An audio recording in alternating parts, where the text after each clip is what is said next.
Hello everyone, very warm welcome to my channel learning with Komal. आज हम start करने जा रहे हैं इन्वेस्टमेंट मैनेजमेंट का न्यू चैप्टर जो कि है रिस्क एंड रिटर्न एनालिसिस। तो जैसे कि आप जानते ही होंगे, हम इन्वेस्टमेंट मैनेजमेंट की वीडियोस अपने चैनल पर कॉन्टीन्यूसली अपलोड कर रहे हैं।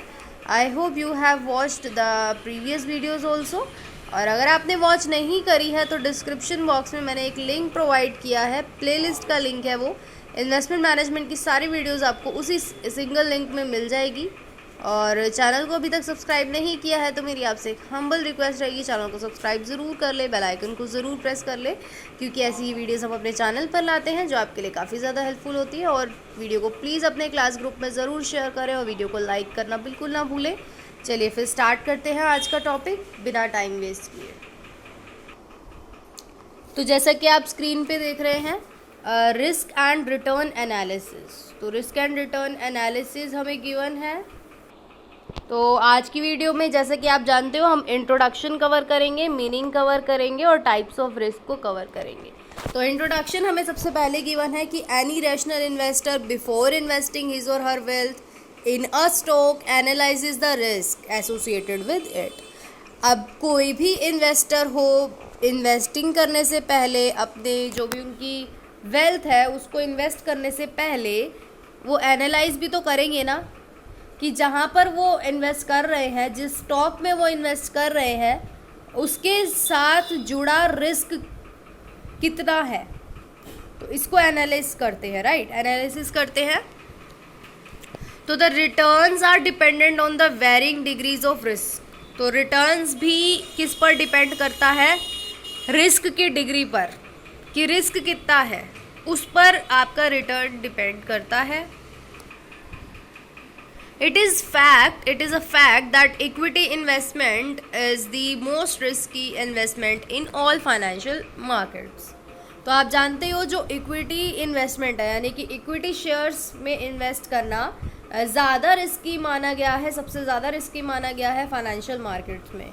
तो द एक्चुअल रिटर्न में very from the expected return and the risk is express in the terms of variability of return. तो एक्चुअल रिटर्न भी जो है वो चेंज हो सकता है, वेरी हो सकता है फ्रॉम द एक्सपेक्टेड रिटर्न। मतलब आपने जो भी एक्सपेक्ट किया था, एक्चुअल में ज़रूरी नहीं है कि आपको उतना मिले, है ना। तो चेंज हो सकता है, ज़्यादा भी हो सकता है, कम भी हो सकता है, राइट। तो risk and return are inseparable. तो रिस्क और रिटर्न जो है वो इनसेपरेबल है, यानी कि एक दूसरे से काफ़ी जुड़े हुए हैं। To ignore risk and only expect return is an outdated approach. कि आप सिर्फ रिस्क को इग्नोर कर रहे हो और सिर्फ आप सोच रहे हो कि हाँ रिटर्न मिलेगा। तो ये एक आउटडेटेड अप्रोच हो गई है, ये पुरानी ख्यालातों वाली अप्रोच हो गई है कि आप यही सोचो कि हाँ मुझे सिर्फ मिलेगा ही मिलेगा, है ना। ऐसा नहीं होगा, रिस्क भी आपको फेस करना पड़ेगा, आपको रिस्क को इग्नोर नहीं करना है। तो दस the investment process must be considered in terms of both aspect risk and return. तो इसलिए जो इन्वेस्टमेंट प्रोसेस है उसको हम दो टर्म्स में, दो पहलुओं में देखते हैं, कंसीडर करते हैं, जो कि है रिस्क और रिटर्न। तो इट इज़ जनरली बिलीव्ड, तो जनरली जो है यही माना जाता है कि higher the risk greater the return. कि जितना ज़्यादा आप हाई रिस्क लोगे उतना ज़्यादा आपको क्या मिलेगा? रिटर्न मिलेगा। But excessive risk does not ensure excessive return. लेकिन बहुत ज़्यादा रिस्क जो होगा, एक्सेसिव रिस्क जो होगा, वो कभी भी एक्सेसिव रिटर्न इंश्योर नहीं करेगा।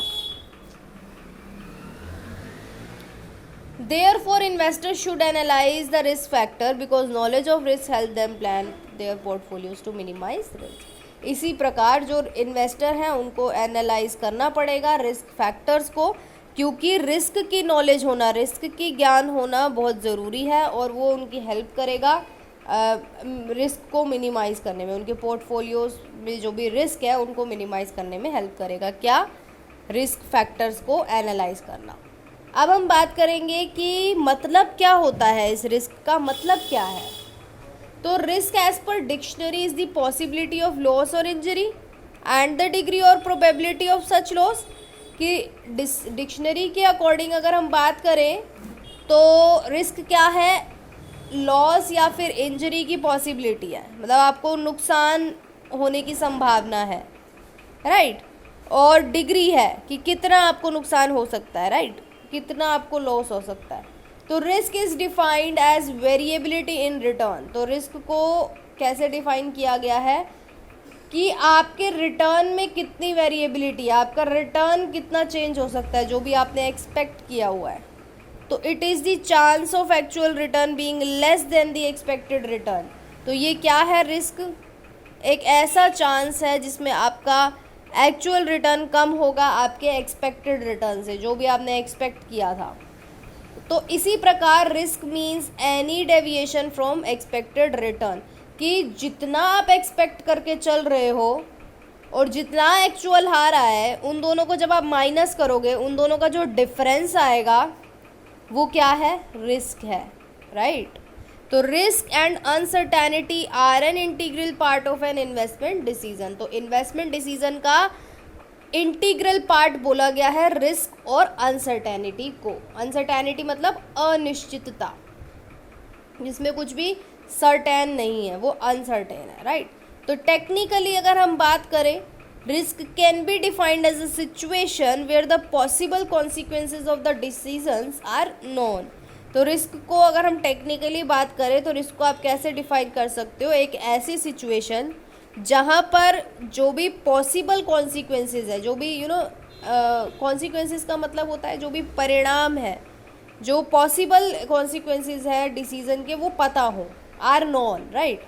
और अनसर्टेनिटी का मतलब क्या है, is generally defined to apply to situations where probabilities can not be estimated. Uncertainty का मतलब आप वहाँ पे अनुमान नहीं लगा सकते कि क्या होने वाला है, एक ऐसी सिचुएशन जहाँ पे आप एस्टिमेशन नहीं लगा सकते, वो अनसर्टेनिटी है। तो risk and uncertainty are used interchangeably. तो रिस्क और अनसर्टेनिटी को एक दूसरे के स्थान पर यूज भी किया जाता है। तो the main force contributing to risk and price and interest. तो जो मेन फोर्सेस हैं जो रिस्क को कंट्रीब्यूट करती हैं वो है प्राइस और इंटरेस्ट, कि मान लो प्राइस बढ़ गया या प्राइस कम हो गया, इंटरेस्ट बढ़ गया या इंटरेस्ट कम हो गया, तो ये क्या है, रिस्क है। तो risk is also influence by external and internal factor. Risk जो है वो इंटरनल और एक्सटर्नल दोनों फैक्टर से प्रभावित होता है। एक्सटर्नल रिस्क अनकंट्रोलेबल हैं, आप उनको कंट्रोल नहीं कर सकते, और external risk are called systematic risk. External risk को हम क्या बोलते हैं, सिस्टमैटिक रिस्क भी बोलते हैं। और risk due to internal environment of a firm are known as unsystematic risk, कि जो इंटरनल एनवायरनमेंट से अगर कोई रिस्क होता है फर्म के इंटरनल एनवायरनमेंट से, वो क्या कहलाएगा, अनसिस्टमैटिक रिस्क। तो अभी हम पढ़ेंगे टाइप्स ऑफ रिस्क, उसमें आपको क्लियर हो जाएगा ये। तो जैसा कि आप देख रहे हो डायग्राम में हमें गिवन है टाइप्स ऑफ रिस्क, जिसमें सिस्टमैटिक रिस्क गिवन है, अनसिस्टमैटिक रिस्क गिवन है।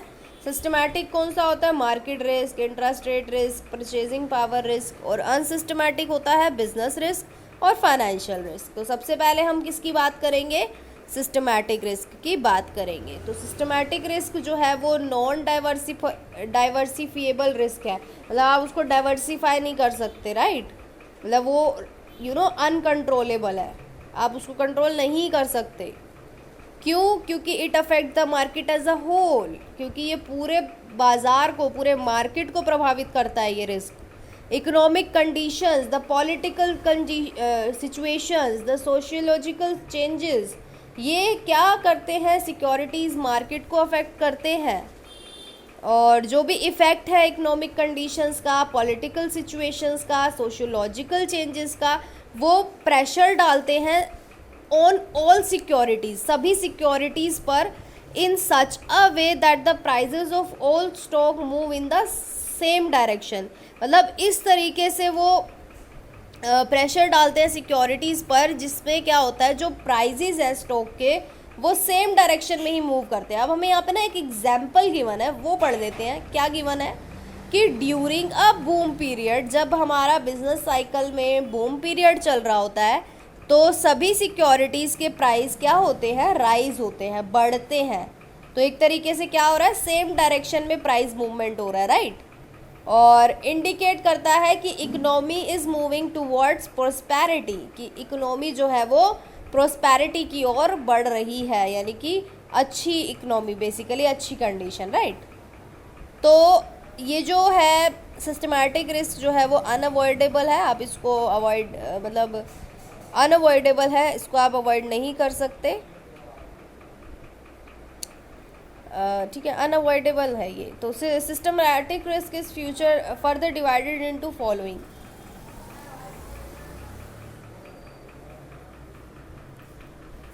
तो सिस्टमैटिक रिस्क को डिवाइड किया गया है फर्दर। पहला है मार्केट रिस्क, दूसरा हमारे को गिवन था इंटरेस्ट रेट रिस्क, राइट। तो अब हम ये पढ़ेंगे मार्केट रिस्क के बारे में सबसे पहले। तो जैक क्लार्क फ्रांसिस ने डिफाइन किया है मार्केट रिस्क की एक ऐसा portion as that portion of total variability of return that is caused by alternating forces of bull and bear phases. तो बुल एंड बियर आपको पता ही होगा, बुल में प्राइसेस हाई होते हैं, राइट, और बियर में थोड़े कम होते हैं। और जैक क्लार्क फ्रांसिस ने ये डिफाइन किया है कि मार्केट रिस्क एक ऐसा भाग है जो भी टोटल वेरिएबिलिटी है रिटर्न की, कि कितना रिटर्न में चेंज आएगा, वेरिएबिलिटी यानी कि डेविएशंस जो भी आएंगे उसका एक पोर्शन है मार्केट रिस्क, ठीक है, जो कि किसके कारण होता है, बुल एंड बियर के फेसिस के कारण होता है। तो जितनी भी हमारी जो इवेंट्स है, लाइक टेंजिबल इवेंट्स या इनटेंजिबल इवेंट्स, तो ये हमारे मार्केट को अफेक्ट करते हैं।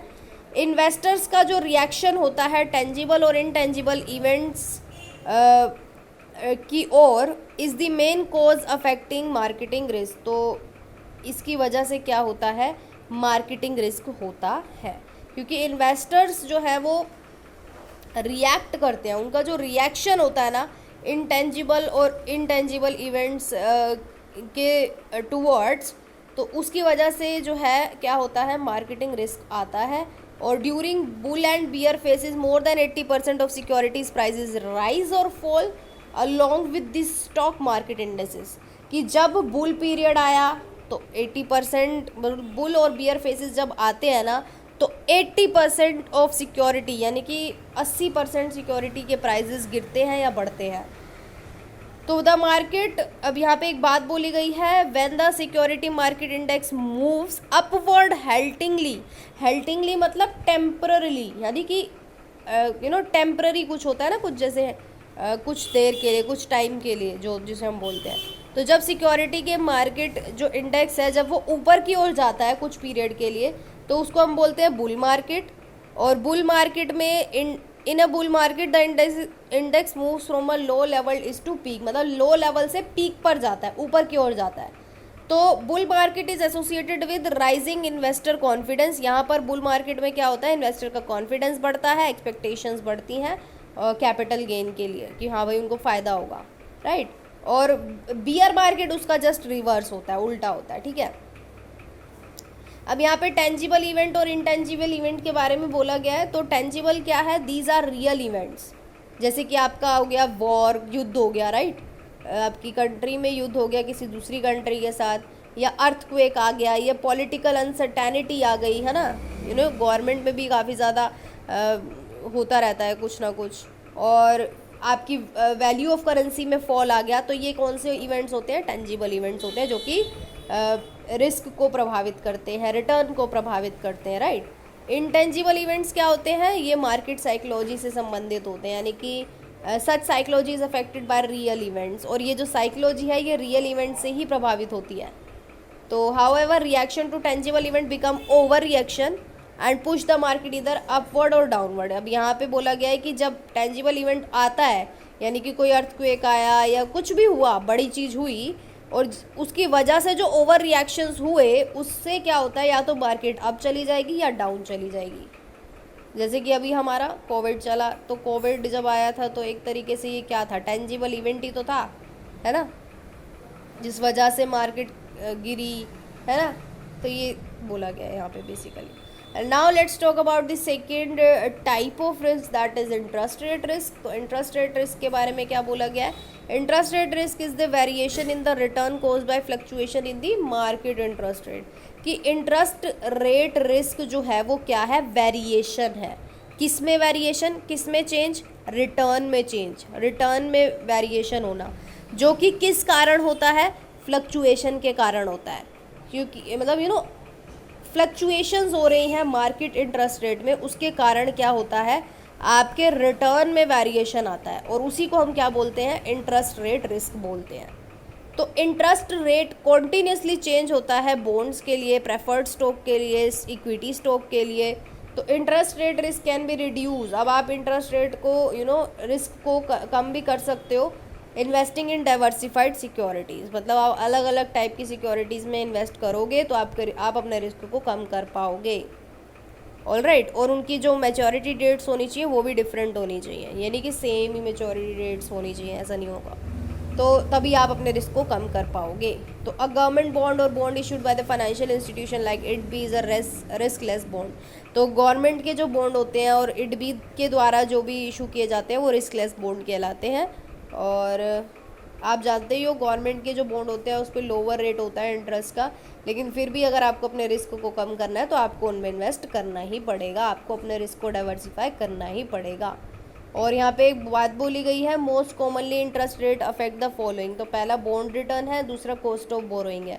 तो बॉन्ड रिटर्न के बारे में क्या बोला गया है, fluctuation in the interest rates are caused by changing in the government's monetary policy और and changes that occur in the interest rate of treasury bill and government bonds. तो यहाँ पे बोला गया है कि फ्लक्चुएशन आई किसमें, इंटरेस्ट रेट्स में आई। क्यों आई, क्योंकि गवर्नमेंट की मॉनेटरी पॉलिसी चेंज हो गई, उस वजह से आई।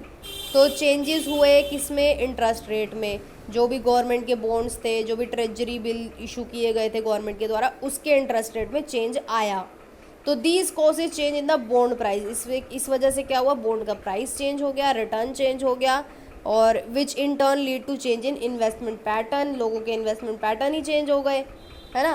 तो अब इसके बारे में एक्सप्लेनेशन हमें गिवन है, तो ये आप खुद से कर सकते हैं। अभी हमें क्योंकि टाइप ऑफ रिस्क कंप्लीट कराना है तो हम जल्दी जल्दी से थोड़ा थोड़ा रीड करेंगे।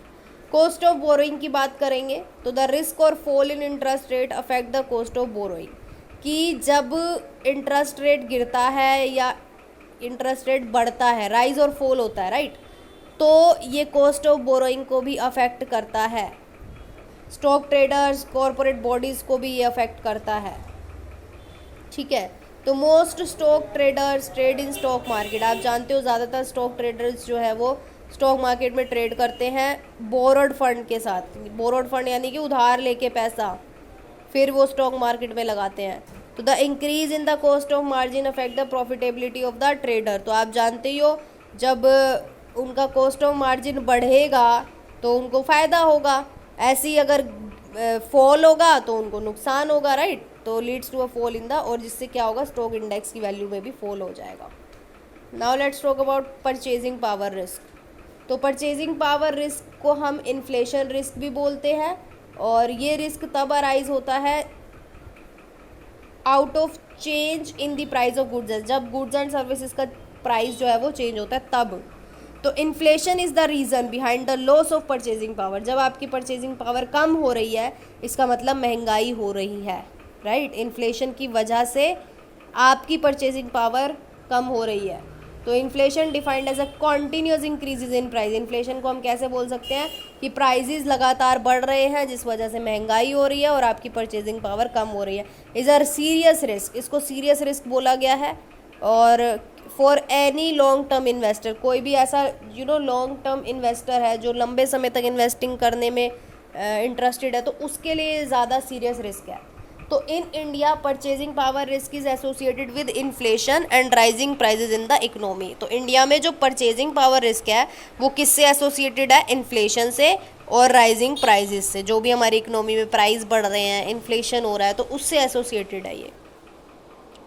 अब the rise in price reduces the returns to investor. अब देखो जब प्राइस बढ़ेगा तो इन्वेस्टर का रिटर्न घट जाएगा, और ऐसे ही उसका जो रिस्क है वो भी। Inflation in India is classified. अब इन्फ्लेशन इन इंडिया को क्लासीफाई किया गया है दो टाइप में, डिमांड पुल इन्फ्लेशन और कॉस्ट पुल इन्फ्लेशन। तो डिमांड पुल इन्फ्लेशन क्या है, in the demand pull inflation the demand for goods and services exceed their supply, कि डिमांड पुल इन्फ्लेशन में क्या होता है, जो गुड्स एंड सर्विसेज की डिमांड है वो ज़्यादा हो जाती है सप्लाई से। तो at full employment level of factors of production, आपने जब इकोनॉमिक्स पढ़ी होगी तो आपने पढ़ा होगा फुल एम्प्लॉयमेंट लेवल। तो जब ये फुल एम्प्लॉयमेंट लेवल होता है यानी कि सब एम्प्लॉयड है ना, सब एम्प्लॉयमेंट फुल है, फुल्ली एम्प्लॉयमेंट है, कोई भी बेरोज़गार नहीं है, एक तरीके से ये वैसी स्थिति होती है। मतलब आपके जितने भी प्रोडक्शन के फैक्टर्स हैं, लैंड, लेबर, कैपिटल वगैरह, और तो ये सभी जो है वो फुल्ली एम्प्लॉयड है। तो ये इसको हम बोलते हैं एट फुल एम्प्लॉयमेंट लेवल, ठीक है। तो इसमें क्या होता है, economy would not be able to supply goods in the short run. तो आपको जब पता है कि आपके फैक्टर्स फुल्ली एम्प्लॉयड है तो आप शॉर्ट रन में ज़्यादा सप्लाई नहीं कर पाओगे, क्योंकि आपके रिसोर्सेज क्या हैं, लिमिटेड है, सारे फुल्ली एम्प्लॉयड है, कोई भी रिसोर्स आपका खाली नहीं है, कोई भी रिसोर्स आपका आइडल नहीं है, राइट। तो इसीलिए आप शॉर्ट रन में सप्लाई नहीं कर पाओगे। एंड जो डिमांड है प्रोडक्ट की वो पुश करेगी प्राइजेस अपवर्ड्स। तो इससे क्या होगा, डिमांड ज़्यादा होगी, सप्लाई नहीं होगी, जिससे कि क्या होगा, प्राइस बढ़ जाएंगे। तो इससे क्या होगा, इन्फ्लेशन होगा, राइट। तो ये डिमांड पुल इन्फ्लेशन था। Now let's talk about cost push inflation. Cost push inflation क्या है, तो कॉस्ट पुश इन्फ्लेशन में क्या होता है, prices rise due to increase in cost. आपकी कॉस्ट बढ़ गई, आपकी लागत बढ़ गई, जिस वजह से प्राइस भी बढ़ गया उस चीज़ का। तो the increase in the cost of raw material, labour, equipment, तो इससे क्या हुआ, आपकी प्रोडक्शन कॉस्ट हाई हो गई, जिसकी वजह से प्राइस हाई हो गया, और जिस वजह से क्या हो गया, इन्फ्लेशन हो गया। तो अब आपसे कोई पूछ ले तो दो टाइप की इन्फ्लेशन होती है, एक तो डिमांड पुल, क्योंकि डिमांड ज़्यादा हो रही है और आपके जो रिसोर्सेज है वो सप्लाई ही नहीं कर पा रहे, जिस वजह से डिमांड ज़्यादा हुई तो सप्लाई नहीं है तो प्राइसेस बढ़ गए, ये डिमांड पुल इन्फ्लेशन थी। कॉस्ट पुश यानी कि आपकी कॉस्ट बढ़ गई, लागत बढ़ गई, जिस वजह से आपको प्राइसेस हाई करने पड़े, जैसे कि अभी ऑयल के प्राइसेस हाई चल रहे हैं, कॉस्ट पुश है वो एक तरीके से, राइट।